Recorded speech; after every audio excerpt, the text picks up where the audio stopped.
Hi everyone, welcome to my YouTube channel. ಬನ್ನಿ ಶ್ರೀಗಂಧದ ಗುಡಿ ಏನಾಗುತ್ತಂತ ನೋಡ್ಕೊಂಬರೋಣ. ಹರಿಶ್ಚಂದ್ರ ಒಬ್ರ ಹತ್ರ ಡ್ರಾಪ್ ತಗೊಂಡು, ಬ್ರದರ್ ಇಲ್ಲೇ ಗಾಡಿಯಿಂದ ಕೆಳಗಿಳಿದ್ಬಿಟ್ಟು ಲೈಫ್ ಹೊಸದಾಗಿ ಶುರುವಾಗೋ ಥರ ಏನೋ ಒಂಥರ ಬೆಳಕು. ಗುರು ಥ್ಯಾಂಕ್ಸ್ ಅಂತ ಹೇಳಿ ಹೊರಡ್ಬೇಕಾದ್ರೆ ಡ್ರಾಪ್ ಕೊಟ್ಟವನು ಹೇಳ್ತಾನೆ, ನಿಲ್ಲೋ ಏನೋ ಡ್ರಾಪ್ ಕೇಳಿದ್ಯಾ ಅಂತ ಪಾಪ ಅಂತ ಕರ್ಕೊಂಬಂದ್ರೆ ಇಲ್ಲೇ ಒಂಚೂರು ಅಂತ ಹೇಳಿ ಲೆಫ್ಟು ರೈಟು ಅಂತ ಸುತ್ತಾಡಿಸಿ ಯಾವುದೋ ಊರಿಗೆ ಕರ್ಕೊಂಬಂದಿದೀಯಾ, ನಾನು ಬರೋ ದಾರಿನ ಮರ್ತ್ಬಿಟ್ಟಿದ್ದೀನಿ. ಅದಕ್ಕೆ ಹರಿ ಹೇಳ್ತಾನೆ, ನೋಡಿ ಬ್ರದರ್, ಇವತ್ತು ನೀವು ನನಗೆ ಸಹಾಯ ಮಾಡಿದ್ದೀರಾ, ಮುಂದೊಂದಿನ ನೀವು ದಾರಿ ತಪ್ಪಿದಾಗ ನಿಮಗೆ ದಾರಿ ದೀಪ ನಾನು ಆಗ್ತೀನಿ. ಆಗ ಡ್ರಾಪ್ ಕೊಟ್ಟವನು ಹೇಳ್ತಾನೆ, ನಿನ್ನಂತ ಕಿರಾತಕನ್ ನಾನು ಎಲ್ಲೂ ನೋಡಿಲ್ಲ, ನೀನು ಎಲ್ಲಿಗೋದ್ರೂ ನಿನಗೆ ಹೆಂಗೆ ಬೇಕೋ ಹಂಗೆ ಬದುಕ್ತೀಯ, ಹೋಗೋ ಅಂತ ಹೇಳಿ ಅಲ್ಲಿಂದ ಹೋಗ್ತಾನೆ. ಈ ಕಡೆ ಚಂದನ ಚಿಟ್ಟೆದ ಪೇಂಟಿಂಗ್ನ ಬಿಡಿಸ್ತಾ ಇರ್ತಾಳೆ. ಹರಿಗೆ ಗೊತ್ತಿಲ್ಲದೆ ಚಂದನ ಇರೋ ಲೊಕೇಶನ್ಗೆ ಬಂದಿರ್ತಾನೆ. ಕಬ್ಣದ ಕೋಟೆ ಇಲ್ಲಿಂದ ಕೂಗಿದ್ರೆ ಯಾವನಿಗೆ ತಾನೇ ಕೇಳಿಸುತ್ತೆ. ಕರೆಕ್ಟ್ ಅಡ್ರೆಸ್ಸಿಗೆ ಬಂದಿದ್ದೀನಿ ಅಂತ ಫೋನ್ ಚೆಕ್ ಮಾಡ್ತಾನೆ ಹರಿ. ಈ ಕಡೆ ಹರಿ ಫೋನ್ ಮಾಡ್ತಾ ಇರ್ಬೇಕಾದ್ರೆ ಆ ಕಡೆ ದಾಸ ಅವ್ರ ತಂದೆ ಜೊತೆಗೆ ಮಾತಾಡ್ತಾ ಇರ್ತಾನೆ. ಚಂದನ ಅವ್ರ ತಂದೆ ಹೇಳ್ತಾರೆ, ಆರ್ಯ ಹೇಗಿದ್ದಾರೆ ಅಂತ ದಾಸನೇ ಕೇಳಿದಾಗ ದಾಸ ಹೇಳ್ತಾನೆ, ತುಂಬಾ ಚೆನ್ನಾಗಿದ್ದಾರೆ, ಅವ್ರ ಪ್ರಾಪರ್ಟಿಗೆ ನಾವು ಬಂದಿದೀವಿ ಅಂತ ಹೇಳ್ತಾನೆ. ಮಾತಾಡ್ತೀರಾ ಅಂತ ದಾಸ ಕೇಳಿದಾಗ ಚಂದನ ಅವ್ರ ತಂದೆ ಹೇಳ್ತಾರೆ, ಕೊಡು ಅಂತ. ಆಗ ಆರ್ಯ ಫೋನ್ನ ಇಸ್ಕೊಂಡು ಮಾತಾಡ್ತಾ ಇರ್ತಾನೆ. ಆ ಟೈಮಲ್ಲಿ ಪದೇ ಹರಿಶ್ಚಂದ್ರ ಕಾಲ್ ಮಾಡ್ತಾ ಇರ್ತಾನೆ. ಆಗ ಆರ್ಯನ್ಗೆ ಡಿಸ್ಟರ್ಬ್ ಆಗುತ್ತೆ. ಈ ಕಡೆ ನೋಡಿದರೆ ಹರಿ ಫೋನ್ ಮಾಡಿದಾಗೆಲ್ಲ ಬ್ಯುಸಿ ಬರ್ತಾ ಇರಬೇಕಾದ್ರೆ ಯಾರ ಹತ್ರ ಕೂಯ್ತಾ ಇದ್ದಾನಪ್ಪ ಇವನು ಇಷ್ಟು ಗಂಟೆಗಟ್ಟಲೆ ಅಂತ ಮಾತಾಡ್ಕೋತಾ ಇರ್ತಾನೆ. ಅಷ್ಟರಲ್ಲಿ ಆರ್ಯ ಹೇಳ್ತಾನೆ, ಯಾರೋ ಕಂಟಿನ್ಯೂಸ್ ಆಗಿ ಫೋನ್ ಮಾಡ್ತಾನೆ ಇದ್ದಾರೆ ನೋಡಿ, ನಾನು ಮಾತಾಡೋ ಟೈಮಲ್ಲಿ ಈ ಥರ ಫೋನ್ ಪದೇ ಬಂದರೆ ತುಂಬ ಕೋಪ ಬರುತ್ತೆ ಅಂತ ಆರ್ಯ ಫೋನ್ನ ದಾಸ್ ಕೈಗೆ ಕೊಡ್ತಾನೆ. ದಾಸ ರಿಟರ್ನ್ ಹರಿಗೆ ಫೋನ್ ಮಾಡಿ ಹಲೋ ಯಾರು ಅಂತ ಕೇಳಿದಾಗ ಹರಿ ಹೇಳ್ತಾನೆ, ಸರ್ ನಾನು ಡ್ರೈವರು, ನಾನು ಲೊಕೇಶನ್ಗೆ ಬಂದಿದ್ದೀನಿ ಸರ್ ಅಂತ ಹರಿ ಹೇಳಿದಾಗ ದಾಸ ಹೇಳ್ತಾನೆ, ಸರಿ ಓಕೆ ವೇಟ್ ಮಾಡಿ ಸ್ವಲ್ಪ ಬರ್ತೀನಿ ಅಂತ ಹೇಳ್ತಾನೆ.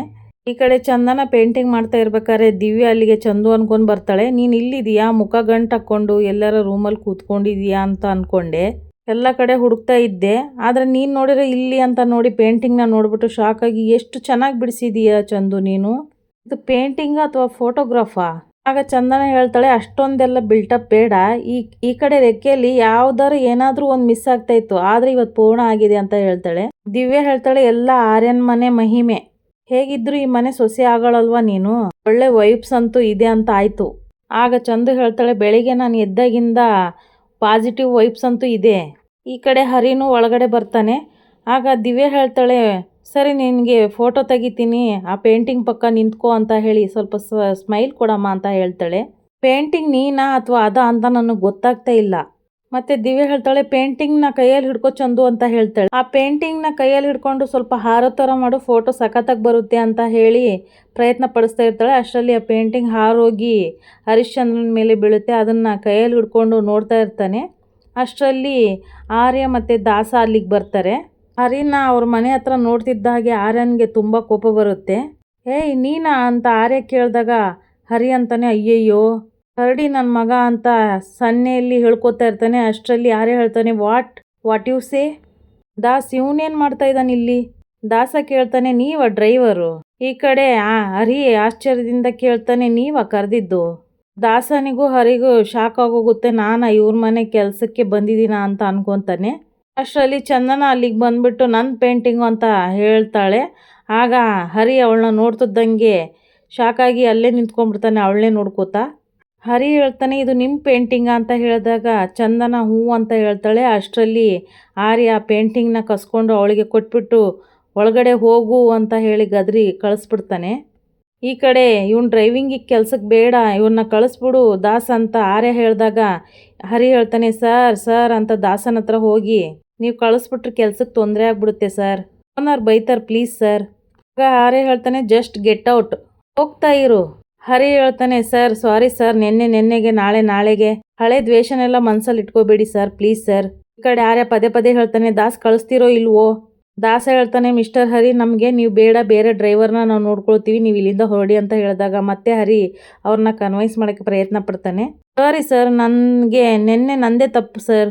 ಆರ್ಯನ್ಗೆ ಅವನ ಮಾತನ್ನ ಕೇಳ್ಬಿಟ್ಟು ಖುಷಿಯಾಗೋಗುತ್ತೆ. ಏನಂದೆ ನೀನು ಅಂತ ಮತ್ತೆ ಕೇಳ್ತಾನೆ. ನೆನ್ನೆ ಅಂತ ತಡವರ್ಸ್ತಾ ಇರ್ಬೇಕಾರೆ ಹರಿ ಆರ್ಯ ಹೇಳ್ತಾನೆ, ಅದಕ್ಕೂ ಮುಂಚೆ ಹರಿ ಹೇಳ್ತಾನೆ, ನೆನ್ನೆಗೆ ನಾಳೆಗೆ ಅಂತ ಹೇಳಿದಾಗ ಆರ್ಯ ಹೇಳ್ತಾನೆ, ಎರಡಕ್ಕೂ ಮಧ್ಯೆ ಅಂತ ಹೇಳಿದಾಗ ನಂದೇ ತಪ್ಪು ಅಂತ ಮತ್ತೆ ಹೇಳ್ತಾನೆ ಹರಿ.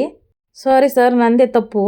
ಈ ವಿಷಯ ಕೇಳಿದಾಗೆಲ್ಲ ಆರ್ಯನ್ಗೆ ತುಂಬ ಖುಷಿ ಆಗುತ್ತೆ. ಕ್ಲಾಪ್ಸ್ ಹಾಕ್ಬಿಟ್ಟು ಹೇಳ್ತಾನೆ, ಮತ್ತೊಂದು ಸಲ ಹೇಳು ಅಂತ ಆರ್ಯ ಕೇಳಿದಾಗ ಹರಿ ಹೇಳ್ತಾನೆ, ಸಾರಿ ಸರ್, ನಂದೇ ತಪ್ಪು ಸರ್, ನಾನೇ ರಾಂಗ್ ಸೈಡಲ್ಲಿ ಬಂದೆ ಸರ್, ನೀವು ಕರೆಕ್ಟಾಗೆ ಬರ್ತಾ ಇದ್ರಿ ಸರ್, ನಿನ್ನೆ ಫ್ಯಾಮಿಲಿಲಿ ಏನೋ ಪ್ರಾಬ್ಲಮ್ಮು ಅದನ್ನು ಯೋಚನೆ ಮಾಡಿಕೊಂಡು ಬರ್ತಾ ರಾಂಗ್ ಸೈಡಲ್ಲಿ ಬಂದ್ಬಿಟ್ಟೆ ಸರ್, ಸಾರಿ ಸರ್, ಆ್ಯಕ್ಚುಲಿ ನಮ್ಮ ಫ್ಯಾಮಿಲಿಲಿ ನಾನೊಬ್ಬನೇ ಸರ್ ದುಡಿತಾ ಇರೋದು, ನಾನು ದುಡಿದು 4 ಜನನ ಸಾಕ್ತಾ ಇದ್ದೀನಿ ಸರ್, ನೀವೇನಾದರೂ ನನ್ನನ್ನು ಕೆಲಸದಿಂದ ತೆಗೆದಾಕ್ಬಿಟ್ರೆ ತಮ್ಮನ ಓದು ನಿಂತೋಗುತ್ತೆ, ಕರೆಂಟ್ ಕಟ್ ಆಗ್ಬಿಡುತ್ತೆ, ನೀರು ನಿಂತೋಗುತ್ತೆ, ಗ್ಯಾಸ್ ನಿಂತೋಗುತ್ತೆ, ನಾವೆಲ್ಲರೂ ಊಟ ಮಾಡದೇ ಇರೋಂಥ ಪರಿಸ್ಥಿತಿಗೆ ಬಂದ್ಬಿಡ್ತೀವಿ ಸರ್ ಅಂತ ಡ್ರಾಮಾ ಹಾಡ್ಕೊಂಡು ಹೇಳ್ತಾ ಇರ್ತಾನೆ ಹರಿ. ಆರ್ಯನ್ಗೆ ಐಸ್ ಹಚ್ಚಕ್ಕಂತಾನೆ, ಸರ್ ನೀವು ಸಖತ್ತಾಗೆ ಕಾರ್ ಓಡಿಸ್ತೀರ ಸರ್, ನಾನೇ ಮಿಸ್ಟೇಕ್ ಆಗಿ ಬಂದೆ ಸರ್, ನಾನೇ ರಾಂಗ್ ರೂಟಲ್ಲಿ ಬಂದು ಆಕ್ಸಿಡೆಂಟ್ ಮಾಡಿಬಿಟ್ಟೆ ಸರ್, ಸಾರಿ ಸರ್. ಆರ್ಯ ಹೇಳ್ತಾನೆ, ನೋಡಿದ್ರ ದಾಸ್, ಇವನಿಗೆ ಈಗ ಅರ್ಥ ಆಯ್ತು, ಬಟ್ ನಿನ್ನ ತಂಗಿಗೆ ಇನ್ನೂ ಅರ್ಥ ಆಗಿಲ್ಲ, ಇವನಿಗೆ ಸಪೋರ್ಟ್ ಮಾಡಿ ಮಾತಾಡಿದ್ಲು. ಹರಿ ಮನ್ಸೊಳಗೆ ಅನ್ಕೊಂತಾನೆ, ಅಯ್ಯೋ ಗೂಬೆ ನನ್ನ ಮಗನೇ, ಇನ್ನು ಹಿಂಗೆ ಅನ್ಕೊಂಡ. ಮತ್ತೆ ಹರಿ ಪದೇ ಪದೇ ಸಾರಿ ಸರ್ ಅಂತ ಕೇಳ್ಕೊತಾನೆ. ಆಗ ಆರ್ಯ ಹೇಳ್ತಾನೆ, ಐ ಲೈಕ್ ಯು, ಮಾಡಿದ ತಪ್ಪನ್ನ ಒಪ್ಕೊಂಡ್ರೆ ಆರ್ಯನ್ಗೆ ಇಷ್ಟ ಆಗುತ್ತೆ. ಮತ್ತೆ ಮನ್ಸೊಳಗೆ ಹರಿ ಅನ್ಕೊಂತಾನೆ, ನಿನ್ಗೋಸ್ಕರ ಅಲ್ಲ ಕೊಣ ಸಾರಿ ಕೇಳಿದ್ದು ಕಡಿ ನನ್ನ ಮಗನೇ. ಆರ್ಯ ಮತ್ತೆ ಕೇಳ್ತಾನೆ, ವಾಟ್ ಏನಂದೆ ಅಂತ ಹೇಳಿದಾಗ ಹರಿ ಹೇಳ್ತಾನೆ, ಸಾರಿ ಸರ್, ಸಾಕು ಸಾಕು ಸಾಕು, ನೆನ್ನೆ ಮಾಡ್ದಂಗೆ ಮಾಡಕ್ಕೆ ಹೋಗಬಾರ್ದು, ಕರೆಕ್ಟಾಗಿ ಕಾರ್ ಓಡಿಸ್ಬೇಕು. ದಾಸ್ ಇವನ್ನ ಅಪಾಯಿಂಟ್ಮೆಂಟ್ ಮಾಡಿ, ಈಸ್ ಎ ಗುಡ್ ಫೆಲೋ, ಏನೋ ತಪ್ಪು ಮಾಡಿದ್ದಾನೆ, ಕ್ಷಮಿಸ್ಬಿಡೋಣ ಅಂತ ಹೇಳಿ ಅಲ್ಲಿಂದ ಹೋಗ್ತಾರೆ. ಆಗ ಹರಿಗೆ ತುಂಬ ಖುಷಿಯಾಗಿ ಡ್ಯಾನ್ಸ್ ಮಾಡೋಕ್ಕೆ ಶುರು ಮಾಡ್ತಾನೆ. ಈ ಕಡೆ ಮುತ್ತು ಮನೆಯಲ್ಲಿ ಮನೆ ನೋಡೋದಕ್ಕೆ ಅಂತ ಹೆಣ್ಣಿನ ಕಡೆಯವರು ಬರ್ತೀವಂತ ಹೇಳಿರ್ತಾರೆ. ಆಗ ಕಂಟಿ ಎಲ್ಲ ಟೇಬಲ್ಗೆಲ್ಲ ಪೇಂಟ್ ಹಚ್ತಾ ಇರ್ತಾನೆ. ಅಷ್ಟರಲ್ಲಿ ನಟರಾಜ ಬಂದ್ಬಿಟ್ಟು ಮಯೂರಿಗೆ ಹೇಳ್ತಾನೆ, ಆ ಚೇರ್ನೆಲ್ಲ ಆ ಕಡೆಗೆ ಹಾಕೋ ಅಂತ ಹೇಳ್ತಾನೆ. ಅಷ್ಟರಲ್ಲಿ ಮುತ್ತು ಹೇಳ್ತಾನೆ, ಏನ್ರೋ ಇದೆಲ್ಲ ಹೀಗೆ ಮಾಡ್ತಾ ಇದ್ದೀರಾ, ಈ ಟೇಬಲ್ ಈ ಚೇರ್ಗಳೆಲ್ಲ ಯಾರು ತೊಗೊಂಬಂದಿದ್ದು, ನಮ್ಮ ಕಂಟಿ ಅಣ್ಣ ಅಂತ ಮಯೂರ ಹೇಳಿದಾಗ ಕಂಠೀರವ ಹೇಳ್ತಾನೆ, ಹುಡುಗಿಯರ ಮನೇಲಿ ಇಂಥ ಟೇಬಲ್ ಇತ್ತಣ್ಣ, ನಮ್ಮ ಮನೇಲಿ ಇಲ್ಲ ಅಂದರೆ ಏನು ಅನ್ಕೊಂತಾರೋ ಅಂತ ನಾನು ತಂದೆ. ಆಗ ಮುತ್ತು ಹೇಳ್ತಾನೆ, ಅಲ್ಲ ಅವ್ರು ಬರ್ತಾರೆ ಅಂತ ಇಷ್ಟೊಂದು ಬದಲಾವಣೆ ಬೇಕಾ. ಮುತ್ತು ಮಾತನ್ನು ಕೇಳಿ ಕಂಠೀರವ ಮಯೂರ ತುಂಬ ಬೇಜಾರು ಮಾಡ್ಕೊಂಡಿರ್ತಾರೆ. ಅವ್ರ ಮಗುಗಳನ್ನು ನೋಡಿ ಮುತ್ತು ಹೇಳ್ತಾನೆ, ಹಾಂ ತುಂಬ ಚೆನ್ನಾಗಿದೆ, ಮನೆಗೆ ಒಂಥರ ಬೇರೆ ಕಳೆನೇ ಬಂದಿದೆ. ಆಗ ಮಹಿ ಹೇಳ್ತಾನೆ, ಅಲ್ವಾ ಮತ್ತೆ ನಾನು ಅದನ್ನೇ ಹೇಳಿದೆ. ಕಂಟಿ ಕೇಳ್ತಾನೆ, ಅಣ್ಣ ಅತ್ತಿಗೆ ಮನೆಯವರು ಬರ್ತಾ ಇದ್ದಾರಲ್ಲ, ತಿನ್ನಕ್ಕೆ ಏನು ಮಾಡ್ತೀಯಾ. ಆಗ ಮುತ್ತು ಹೇಳ್ತಾನೆ, ಅದೇ ಗೊತ್ತಾಗ್ತಾ ಇಲ್ಲ ಕಣ್ರೋ, ಏನು ಮಾಡಲಿ. ಅದಕ್ಕೆ ಕಂಟಿ ಹೇಳ್ತಾನೆ, ಅತ್ತಿಗೆಯವ್ರ ಮನೆಯಲ್ಲಿ ಉಪ್ಪಿಟ್ಟು ಕೇಸರಿಬಾತ್ ಮಾಡಿದ್ರು, ನೀನು ಬೇರೆ ವಡೆ ಮಾಡ್ದಲ್ಲಪ್ಪ, ಅಲ್ಲೇ ಅದು ಮಾಡಿದೆ ಅಂದಮೇಲೆ ಇಲ್ಲೇನಾದರೂ ಡಿಫ್ರೆಂಟಾಗಿ ಮಾಡು. ನಟರಾಜ ಹೇಳ್ತಾನೆ, ಮಾಡೋದು ಮಾಡ್ತೀಯ, ಸಂಜೆ ನನಗೇನಾದರೂ ಸೈಡ್ಸ್ ಆಗೋಗಿ ಮಾಡಪ್ಪ. ಆಗ ಕಂಟಿ ಹೇಳ್ತಾನೆ, ಅಣ್ಣ ನೀನು ಶಾವಿಗೆ ಪಾಯಸ ತುಂಬ ಚೆನ್ನಾಗಿ ಮಾಡ್ತೀಯ, ಅದ್ರ ಜೊತೆ ಬಜ್ಜಿ ಮಾಡು ಸಾಕು, ತುಂಬ ಚೆನ್ನಾಗಿರುತ್ತೆ. ಅಷ್ಟರಲ್ಲಿ ಮುತ್ತು ಹೇಳ್ತಾನೆ, ನೀವೇ ಹೀಗಿದ್ದೀರಾ, ಅವ್ರು ಬರೋ ಹೊತ್ತಾಯಿತು, ಹೋಗಿ ರೆಡಿಯಾಗಿ ಅಂತ ಹೇಳ್ತಾನೆ. ಅಷ್ಟರಲ್ಲಿ ಮಹಿ ಹೇಳ್ತಾನೆ, ಸರಿ ಆಯ್ತಣ್ಣ, ಹಿಂಗೋಗಿ ಹಾಕಿ ಬರ್ತೀವಿ ಅಂತ ಹೇಳ್ತಾರೆ. ಹುಡುಗಿ ಮನೆಯವರು ಬಂದ್ಬಿಡ್ತಾರೆ. ಅಷ್ಟರಲ್ಲಿ ನಟರಾಜ ವೆಲ್ಕಮ್ ಮಾಡೋಕ್ಕೆ ಅಂತ ಹೊರಗಡೆ ನಿಂತಿರ್ತಾನೆ. ಅವ್ರು ಬರ್ತಿದ್ದ ಹಾಗೆ ಎಲ್ಲರೂ ಚೆನ್ನಾಗಿದ್ದೀರಾ ಅಂತ ಕೇಳ್ತಾರೆ. ಬೆಂಗಳೂರಲ್ಲಿ ಇಂತಹದ್ದು ಮನೆ ಇದೆ ಅಂತ ನಮಗೆ ಗೊತ್ತೇ ಇರಲಿಲ್ಲ, ಜಾಗ ತುಂಬ ವಿಶಾಲವಾಗಿದೆ. ಮುತ್ತು ಹೇಳ್ತಾನೆ, ಅಲ್ಲಿ ಕಾಣಿಸ್ತಾ ಇದೆಯಲ್ಲ ಆ ತೋಟ ಎಲ್ಲ ನಮ್ಮ ದೊಡ್ಡಪ್ಪನಿಗೆ ಸೇರಿದ್ದು, ಈ ಮನೆ ನಮ್ಮ ತಾತ ಅಪ್ಪನ ಹೆಸರಿಗೆ ಭಾಗ ಮಾಡಿರೋದು, ಈ ಮನೆ ಮಾತ್ರ ನಮ್ಮದು. ಹುಡುಗಿ ಕಡೆಯವರು ಕೇಳ್ತಾರೆ, ಅದೆಲ್ಲ ಸರಿ, ಈ ಮನೆ ಮುಂದೆ ಇಷ್ಟೊಂದು ಗುಜರಿ ಐಟಮ್ಗಳನ್ನು ಇಟ್ಕೊಂಡಿದ್ದೀರಲ್ಲ ಯಾಕೆ ಅಂತ ಹೇಳ್ತಾನೆ. ಕಂಟಿ ಹೇಳ್ತಾನೆ, ಅದು ಮೊದಲು ಅಪ್ಪ ಲಾರಿ ಡ್ರೈವರ್ ಆಗಿದ್ರು, ಅದನ್ನ ನೆನಪಿಗೋಸ್ಕರ ಇಟ್ಕೊಂಡಿದ್ದಾರೆ ಅಷ್ಟೇ. ಹುಡುಗಿ ಕಡೆ ತಾಯಿ ಹೇಳ್ತಾಳೆ, ಸಿಟಿ ಮನೆಗೆ ಕಂಪೇರ್ ಮಾಡಿದರೆ ಇಲ್ಲಿ ಜಾಗ ತುಂಬ ವಿಶಾಲವಾಗಿದೆ, ಮನೆನೂ ಚೆನ್ನಾಗಿದೆ ಬಿಡಿ ಅಂತ ಹೇಳ್ತಾಳೆ. ಮನೆ ಹೆಸರು ಅಣ್ಣವ್ರ ಹೆಸರಲ್ಲೇ ಇದೆ ಅಂತ ಹೇಳಿದಾಗ ನಟರಾಜ ಹೇಳ್ತಾನೆ, ಮನೆಯಿಂದ ಮನದವರೆಗೂ ಅಣ್ಣವರೇ ತುಂಬಿದ್ದಾರೆ ಅಂತ ಹೇಳ್ತಾನೆ. ಬನ್ನಿ ಎಲ್ರು ಒಳಗಡೆ ಅಂತಂದು ಒಳಗಡೆ ಕರ್ಕೊಂಡು ಹೋಗ್ತಾನೆ ಮುತ್ತು. ಕಾಫಿ ಕುಡಿತಾ ಹುಡುಗಿ ತಂದೆ ಕೇಳ್ತಾನೆ, ಇನ್ನೊಬ್ಬ ಹುಡುಗ ಕಾಣಿಸ್ತಾ ಇಲ್ವಲ್ಲ ಎಲ್ಲಿ ಅಂತ ನಟರಾಜನಿಗೆ ಕೇಳಿದಾಗ ಈ ಕಡೆ ಮಯೂರ್ ಹೇಳ್ತಾನೆ, ಆ ಅಣ್ಣ ಕ್ಯಾಬ್ ಡ್ರೈವರ್ ಅಂತ ಮುಂಚೆ ಹೇಳಿದ್ನಲ್ಲ, ಪಾಪ ಅವನಿಗೆ ಇವತ್ತು ರಜೆ ಸಿಕ್ಕಿಲ್ಲ. ಆಗ ಹುಡುಗಿ ತಾಯಿ ಹೇಳ್ತಾಳೆ, ಹೌದಾ ಪರವಾಗಿಲ್ಲ, ಹುಡುಗರಿಗೆ ಕೆಲಸ ಇದ್ರೇನೆ ಕಳೆ, ಮನೆ ಸ್ವಲ್ಪ ಹಳೇದನ್ನಿಸ್ತಾ ಇದೆ. ಆಗ ನಟರಾಜ ಹೇಳ್ತಾನೆ, ತಾತದ ಕಾಲದ ಮನೆ, ನಮಗೆ ವಂಶ ಪಾರಂಪರಿಕವಾಗಿ ಬಂದದ ಮನೆ. ಆಗ ಹೆಣ್ಣಿನ ಕಡೆಯವರು ಹೇಳ್ತಾರೆ, ಈಗಿನ ಕಾಲದ ಮನೆ ಈ ಥರ ಬಾಳಿಕೆ ಬರಲ್ಲ ನೋಡಿ, ನಿಮ್ಮ ಮನೆ ತುಂಬ ಚೆನ್ನಾಗಿದೆ ಅಂತ ಹೇಳ್ತಾರೆ. ಆ ಮಾತನ್ನ ಕೇಳಿದ ಕಂಠೀರವ್ಗೂ ಮಯೂರವ್ಗೆ ತುಂಬ ಖುಷಿಯಾಗುತ್ತೆ. ಹುಡುಗಿ ತಂದೆ ಹೇಳ್ತಾರೆ, ಸರಿ ಇವಾಗ ನಾವು ಮನೆ ನೋಡ್ಬೋದಾ ಅಂತ ಹೇಳ್ತಾರೆ. ಆಗ ನಟರಾಜ್, ನೋಡ್ತಾ ಇದ್ದೀರಲ್ವಾ ಅಂತ ಹೇಳಿದಾಗ ಕಂಠೀರವ ಹೇಳ್ತಾನೆ, ಅಣ್ಣ ಸ್ವಲ್ಪ ಮನೆ ತೋರಿಸು ಅಂತ ಮುತ್ತುಗೆ ಹೇಳ್ತಾನೆ. ಆಗ ಮನೆ ತೋರ್ಸೋಕ್ಕೆ ಅಂತ ಹೊರಗಡೆ ಕರ್ಕೊಂಡು ಹೋಗ್ತಾನೆ. ಮುತ್ತು ಅವರಿಗೆ ಮನೇನ ಪರಿಚಯ ಮಾಡಿಕೊಡ್ತಾ ಇರ್ತಾನೆ. ಬನ್ನಿ ಬನ್ನಿ, ಈ ಕಡೆ ಬಚ್ಚಲ ಮನೆ ಇದೆ, ಈ ಕಡೆ ಎಲ್ಲ ಅಭ್ಯಾಸಕ್ಕೆ ಅಂತ ಸ್ವಲ್ಪ ಗಿಡಗಳನ್ನ ಹಾಕ್ಕೊಂಡಿದ್ದೀನಿ, ಅಲ್ಲಿ ಕಾಂಪೌಂಡ್ ಕಾಣಿಸ್ತಾ ಇದೆಯಲ್ಲ ಅಲ್ಲಿವರೆಗೆ ಮಾತ್ರ ನಮ್ಮ ಜಾಗ. ಆಗ ಹುಡುಗಿ ತಂದೆ ಹೇಳ್ತಾರೆ, ಅದೆಲ್ಲ ಸರಿನಪ್ಪ, ನನಗೆ ನೀನು ತುಂಬಾ ಹಿಡಿಸಿದೀಯ, ಅದಕ್ಕೆ ನೇರವಾಗಿ ಮುಚ್ಚು ಮರೆಯಿಲ್ಲದೆ ವಿಷಯಕ್ಕೆ ಬಂದ್ಬಿಡ್ತೀನಿ, ದಯವಿಟ್ಟು ತಪ್ಪು ತಿಳ್ಕೊಬೇಡ. ಮುತ್ತು ಹೇಳ್ತಾನೆ, ಪರವಾಗಿಲ್ಲ, ಅದೇನಿದೆ ಹೇಳಿ ಅಂತ ಹೇಳಿದಾಗ ಹುಡುಗಿ ತಾಯಿ ಹೇಳ್ತಾಳೆ, ತಮ್ಮಂದಿರು ಏನೇ ಸಹಾಯ ಮಾಡಿದ್ರು ಮನೆ ಕೆಲಸದ ಎಲ್ಲ ಹೊರೆನೂ ನಿನ್ನೊಬ್ಬನ ಮೇಲೆ ಇದೆ ಅಂತ ಆಯಿತು. ಇಷ್ಟೊಂದೆಲ್ಲ ನೀನು ಒಬ್ಬನೇ ನಿಭಾಯಿಸೋದಕ್ಕೆ ಕಷ್ಟ ಆಗೋದಿಲ್ವಾ ಅಂತ ಕೇಳಿದಾಗ ಈ ಕಡೆ ಮುತ್ತು ಹೇಳ್ತಾನೆ, ನನ್ನ ವಯಸ್ಸಿನ ಹುಡುಗರು ಏನೇನೋ ಸಾಧನೆ ಮಾಡಿದ್ದಾರೆ, ಅಂಥದ್ರಲ್ಲಿ ಈ ಕೆಲಸ ಎಲ್ಲ ಯಾವ ಕಷ್ಟ ಹೇಳಿ ಅಂತ ಹೇಳ್ತಾನೆ.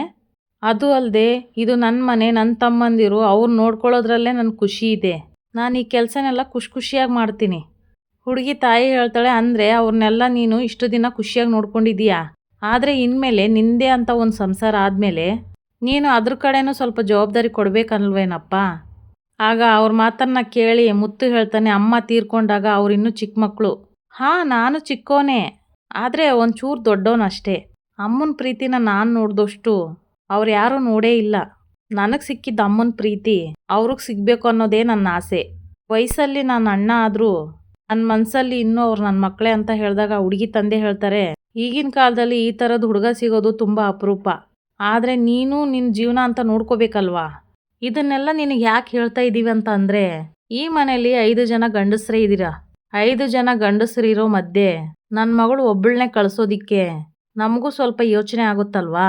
ಅದೇ ನೀನು ಇಲ್ಲೇ ಎಲ್ಲಾದರೂ ಹತ್ರದಲ್ಲಿ ಸಪ್ರೇಟಾಗಿ ಮನೆ ಮಾಡ್ತೀಯಾ ಅಂತಂದರೆ ಅಂತ ಹುಡುಗಿ ತಾಯಿ ಹೇಳಿದಾಗ ಮುತ್ತು ಹೇಳ್ತಾನೆ, ಇಲ್ಲ ಅಮ್ಮ, ನೀವೇನು ಹೇಳ್ತಾ ಇದ್ದೀರಂತ ನನಗೆ ಅರ್ಥ ಆಯಿತು. ಒಬ್ಬ ಹುಡುಗಿ ತಂದೆ ತಾಯಿಯಾಗಿ ನೀವು ಹೇಳ್ತಾ ಇರೋದು 100ಕ್ಕೆ 100 ಸತ್ಯನೇ. ಆದರೆ ನನ್ನ ಮದುವೆಗೋಸ್ಕರ ನನ್ನ ತಮ್ಮಂದಿರನ ಬಿಟ್ಟು ಬೇರೆ ಬರೋದು ಸಾಧ್ಯನೇ ಇಲ್ಲ. ಆಗ ಹುಡುಗಿ ತಾಯಿ ಹೇಳ್ತಾಳೆ, ಸ್ವಲ್ಪ ಯೋಚನೆ ಮಾಡಪ್ಪ, ಎಮೋಷ್ನಲ್ ಆಗಿ ನಿರ್ಧಾರ ತಗೋಬೇಡ. ಆಗ ಮುತ್ತು ಹೇಳ್ತಾನೆ, ನಾನು ತುಂಬ ಯೋಚನೆ ಮಾಡಿ ನಾನು ನಿರ್ಧಾರ ತಗೊಂಡಿದ್ದೀನಿ. ನಾವೆಲ್ಲ ಬೇರೆಯಾಗಿ ಒಳ್ಳೇದಾಗುತ್ತೆ ಅನ್ನೋದಾದರೆ ಅದೆಷ್ಟೇ ಒಳ್ಳೇದಾದರೂ ದಯವಿಟ್ಟು ಅದು ನನಗೆ ಬೇಡ ಅಂತ ಕೈ ಮುಕ್ಕೊಂಡು ಅವ್ರ ಹತ್ರ ಕೇಳ್ತಾನೆ ಮುತ್ತು. ಅಷ್ಟರಲ್ಲಿ ಅವರೆಲ್ಲ ಹೊರಡಕ್ಕೆ ತಯಾರಾಗ್ತಾರೆ. ಹೋಗುವಾಗ ಹೇಳ್ತಾರೆ, ಚಿಂದಂಥ ಹುಡುಗ ಕಣಪ್ಪ ನೀವು, ನಾನು ಹೇಳಿದ್ದನ್ನು ಸ್ವಲ್ಪ ಯೋಚನೆ ಮಾಡಿ ಹೇಳು ಅಂತ ಹೇಳಿ ಅಲ್ಲಿಂದ ಹೊರಡ್ತಾರೆ. ಈ ಕಡೆ ಮಹಿ ಮುತ್ತು ಕೇಳ್ತಾನೆ, ಅಣ್ಣ ಹುಡುಗಿ ತಂದೆ ಏನು ಹೇಳಿದ್ರಣ್ಣ ಅಂತ ಹೇಳಿದಾಗ ಏನೂ ಇಲ್ಲ ಅಂತ ಮುತ್ತು ಅವ್ರು ಹೇಳಿದ ವಿಷಯನ ಮುಚ್ಚಿಡ್ತಾನೆ. ಆಗ ಮಹಿ ಕನ್ಫ್ಯೂಸ್ ಮಾಡಿಕೊಂಡು ತಪ್ಪಾಗಿ ತಿಳ್ಕೊಂಡು ಹೇಳ್ತಾನೆ, ಅಣ್ಣ ನೋಡು, ಹೀಗೆ ಮಾವನ್ನ ಬಿಟ್ಕೊಡ್ತಾ ಇಲ್ಲ ಅಂತ ಹೇಳಿ ಬಾ, ಆ ಖುಷಿಗೆ ನಾವು ಡ್ಯಾನ್ಸ್ ಮಾಡೋಣ ಅಂತ ಕಂಟಿನ ಕರ್ಕೊಂಡು ಡ್ಯಾನ್ಸ್ ಮಾಡೋಕ್ಕೆ ಶುರು ಮಾಡ್ತಾನೆ. ಆಗ ಮುತ್ತು ಮನಸಲ್ಲೇ ಅನ್ಕೊತಾನೆ, ಅವ್ರು ಹೇಳಿರೋ ಕಂಡೀಷನ್ನ ಇವ್ರಿಗೆ ಗೊತ್ತಾದರೆ ಇವ್ರು ಏನು ತಿಳ್ಕೊತಾರೋ, ಎಷ್ಟು ನೋವಾಗುತ್ತೋ ಏನೋ, ಇದನ್ನು ಹೇಗೆ ಬಗೆಹರಿಸೋದು ಗೊತ್ತಾಗ್ತಾ ಇಲ್ಲ ಅಂತ ಆ ನೋವನ್ನು ಮುತ್ತು ತನ್ನೊಳಗೇ ನುಂಗ್ಕೊತಾನೆ. ಈ ಕಡೆ ಹರಿಶ್ಚಂದ್ರನ ತೋರಿಸ್ತಾರೆ. ಚಂದನನ ನೋಡಿರೋ ಖುಷಿಗೆ ಅವಳೇನಾದರೂ ಬರ್ತಾಳಾ ಇಲ್ವಾ ಅಂತ ತನಿಗೆ ತಾನೇ ಕ್ವಶನ್ ಮಾಡಿಕೊಂಡು ಬೆರಳನ್ನ ಚೆಕ್ ಮಾಡ್ತಾ ಇರ್ತಾನೆ. ಅಷ್ಟರಲ್ಲಿ ಅವಳು ಬಂದೇ ಬರ್ತಾಳೆ, ಬರ್ದಂಗೇನಿರಲ್ಲ, ಬಂದೇ ಬರ್ತಾಳೆ ಅಂತ ಕಂಡೀಷನ್ ಹಾಕ್ಕೊಂಡು ಮನಸಲ್ಲೇ ಷರತ್ತು ಹಾಕ್ಕೊಂಡಿರ್ತಾನೆ. ಆಗ ಚಂದನ ಕಾಫಿನ ಕುಡ್ಕೊತ ಅಲ್ಲಿಗೆ ಬರ್ತಾಳೆ. ಅವಳು ಬಂದಿದ್ದು ನೋಡಿ ಅವನಿಗೆ ತುಂಬ ಖುಷಿ ಆಗೋಗುತ್ತೆ. ಅಂತೂ ಇಂತೂ ಬಂದು ಹೋದ್ಲಲ್ಲ ನನ್ನ ಕಣ್ಣೆದ್ರಿಗೆ ಅಂದ್ಕೊಂಡು ಖುಷಿ ಪಡ್ತಾನೆ. ಇಲ್ಲಿಗೆ ಈ ಸಂಚಿಕೆ ಮುಗಿಯುತ್ತೆ. ಯಾರೆಲ್ಲ ನನ್ನ ಚಾನಲ್ ನೋಡ್ತಾಯಿದ್ರು ದಯವಿಟ್ಟು ಸಬ್ಸ್ಕ್ರೈಬ್ ಮಾಡ್ಕೊಳ್ಳಿ. ಹಾಗೆ ಒಂದು ಲೈಕು ಶೇರು ಮಾಡಿ. ವಿಡಿಯೋ ನೋಡಿದ್ದಕ್ಕಾಗಿ ಧನ್ಯವಾದ.